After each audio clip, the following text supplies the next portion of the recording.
Kung magbuhi nagbaboy, di ba gitawag mo nag ready to breed? Buditso ta ba? Ready to breed.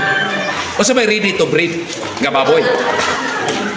Breed gani, mo di pasabot, ready na siya habalan. No, ready na habalan, no?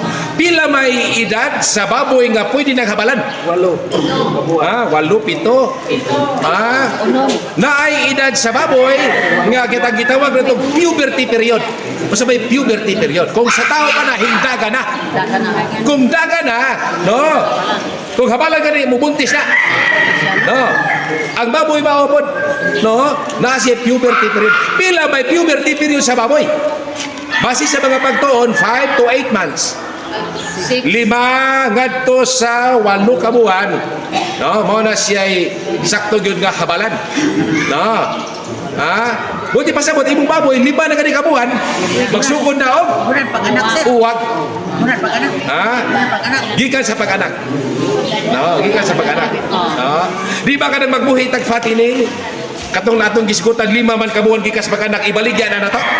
Di ba ibaligya na nato? Magsugod na di siya panguwag anak. No, magsugod na siya panguwag. No. So 5 to 8 months. Pero base sa mga pagtuon, naadyo ko ni saktong higayon panahon nga atong pahabalan ng baboy. Kanus aman. Ikapila nga panguwag. Ha?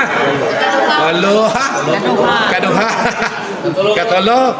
Base sa mga pagtuon, ang pinaka-best yun nga panahon nga atong pahabalan kung dili ba gani ikaduha ikatulo. No. Dili pud maayo og primero day.